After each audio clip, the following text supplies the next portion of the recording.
ko alam. So ulitin ko siya yung naglabas, siya yung nagpapaliwanag. Totoo lang hindi ko alam kung ano yung kanyang sinasaad at sinasabi.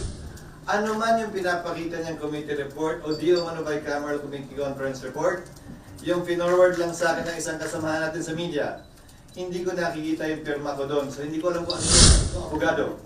Wala pa yata ako nabalita ang pinadeklarang illegal at unconstitutional na committee report. Kapit ng eleksyon, ang kulay politika ay masyadong matingkad sa ngayon. Siguro sa mga susunod na araw, huwag na tayo magulat sa mga dagdag pang mga kwento, atake o pagpula tulad nila.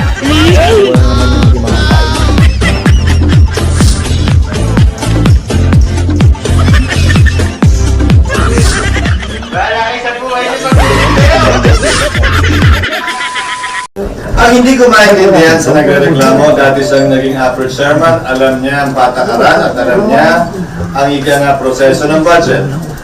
May mga kasama pang abogadong nagreklamo kaugnay nito, pero ito ang alam ko. Wala pang dineklarang unconstitutional na bicameral conference committee report. Wala pang dineklarang unconstitutional na committee report. Sa katunayan, wala pa yatang dinedemanda sa korte para i-deklarang unconstitutional ang isang committee report o bicameral conference committee report. Ang dinedeklarang unconstitutional ay batas. Ngayon, yung batas na General Appropriations Act na produkto ng anumang committee o conference committee report o committee report ang kino-question. At kumpleto yung batas na yon, walang blanco, walang kulang, at yung amount ay nagsusuma. Unawain po ninyo.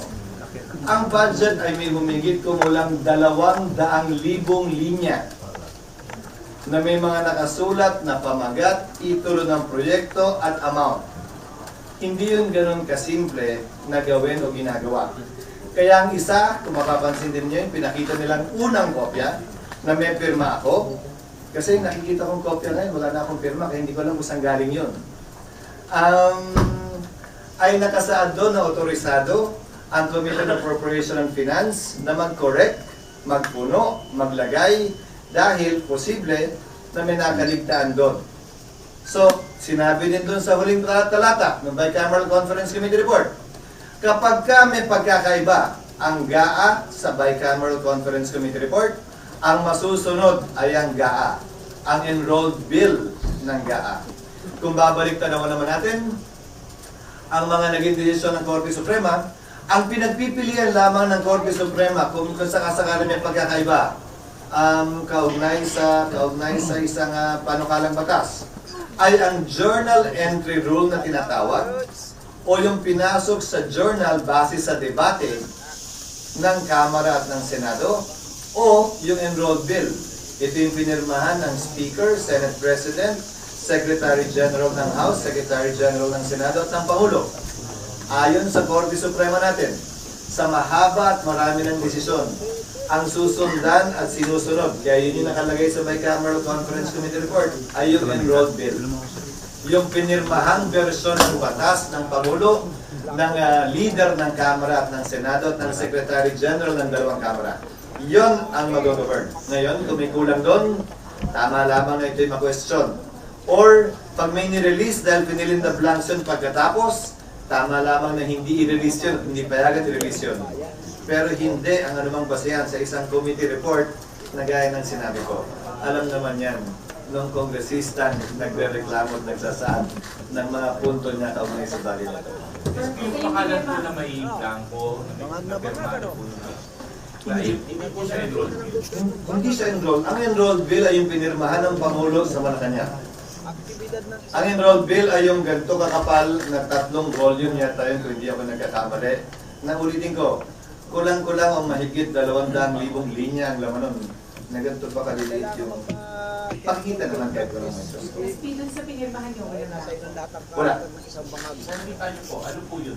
Ano po yung documented? Hindi ko alam. So ulitin ko siya yung naglabas, siya yung nagpapaliwanag. Totoo lang hindi ko alam kung ano yung kanyang sinasaad at sinasabi. Pero ulitin ko, ano man yung pinapakita niyang committee report o di umano bicameral committee conference report, yung pinorward lang sa akin ng isang kasamahan natin sa media, hindi ko nakikita yung pirma ko doon. So hindi ko alam kung ano yun. Pero kung ano man yun, Ulitin ko, ang basihan ng importante at ang masusunod at ang pwedeng ideklarang unconstitutional at illegal ay batas. Hindi po batas ang BICAP. Hindi batas ang committee report. Ang batas ay yung pinirmahan na enrolled bill, enrolled copy ng bill ng Pangulo. Yon ang pwedeng questionan. Dahil sa tinigal-tagal kong abogado, wala pa yata ako nabalita ang pinadeklarang illegal at unconstitutional na committee report. Kanina nga lang, hindi ba? May substitute committee report pa nga, yung isa sa mga controversial na bill ngayon. Pwede naman kasing palitan yon, punuan, amyendahan, dahil hindi pa naman talaga pinalito. So what would be the motive? Palapit ng eleksyon, ang kulay politika ay masyadong matingkad sa ngayon.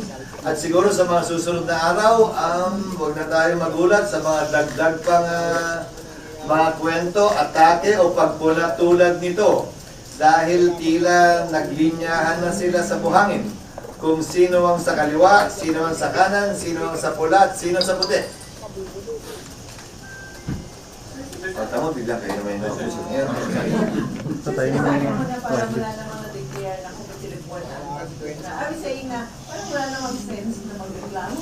Kaya, sa totoo lang, kaya hindi sa iniiwasan ko, marami lang talaga ibang trabaho at maraming mas mahalagang bagay na dapat tugunan ng pansin.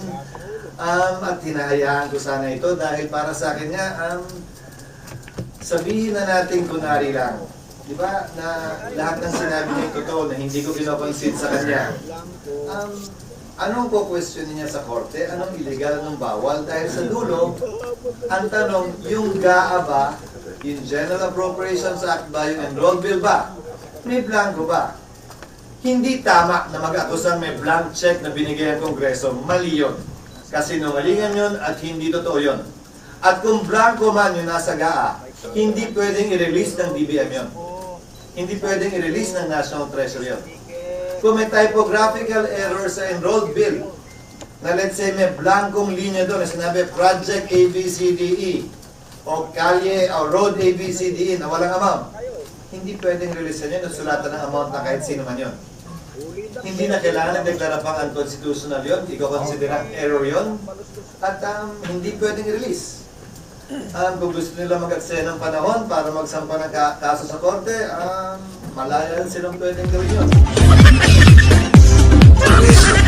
Wala kayo sa buhay niyo pag